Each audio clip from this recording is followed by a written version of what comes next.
I came to the US as an international student from Jamaica 2 months after turning 17. I went initially to a private institution in Michigan for a year and then transferred to the University of Michigan in Flint, where I did my undergrad and then a master's.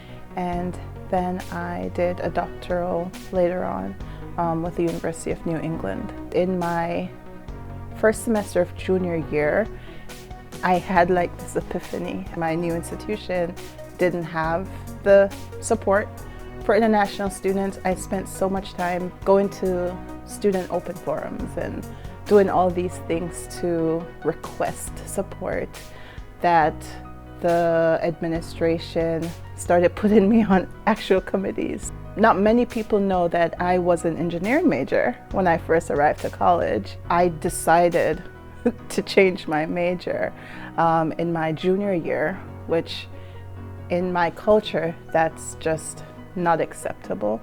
Jamaica is a part of the Commonwealth where you choose what you're going to do from like the ninth grade.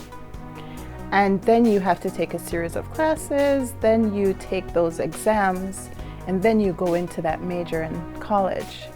If you decide to change your major in college, you have to then almost like start over by taking those exams that you were supposed to take in high school and then apply to be admitted to that program. So it's almost as if whatever you did was worthless. So I think helping my parents understand that I wasn't going to have to start over. I felt like I was adding value to the international student experience, and I kept thinking like I need to leave this place better than I found it for the students who would come. I switched my major and I never looked back. That was, I think, resilience. To me, it's overcoming, but it's adding value too, because many things that you might go through, you have to think about like the next generation of students. Like, how can I help to get this place prepared for more students like myself? And that's where I kind of saw my place eventually. International students, many of us are from cultures that being down or depressed. Anything that has to do with depression or mental health is taboo to even talk about. It doesn't even exist. Sometimes as international students, we suffer in silence.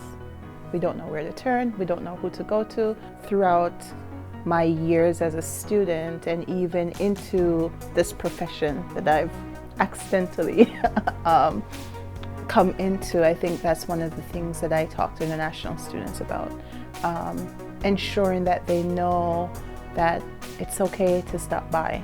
Back at my previous institution, I would have students who just come and sit in the corner of my office. They had nothing to talk about, and I was just carrying on my day, and we'll chit chat and stuff like that. But students knew that, okay, Patrice understands. She's been an international student before, and she knows that all I want to do is to have someone who understands me.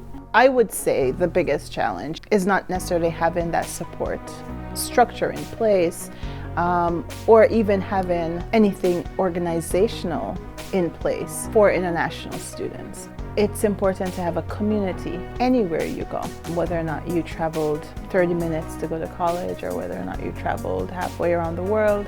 It's important to think about the types of people you want to surround yourself with. And that means finding things that you enjoy doing and seeing if you can meet new people. It's also important to realize that you can have an impact on a place. You can have an impact on a person. So seeing opportunity through challenges is also very important. It gives you a different perspective in terms of how to deal with life, right? Instead of just hanging on to the challenges.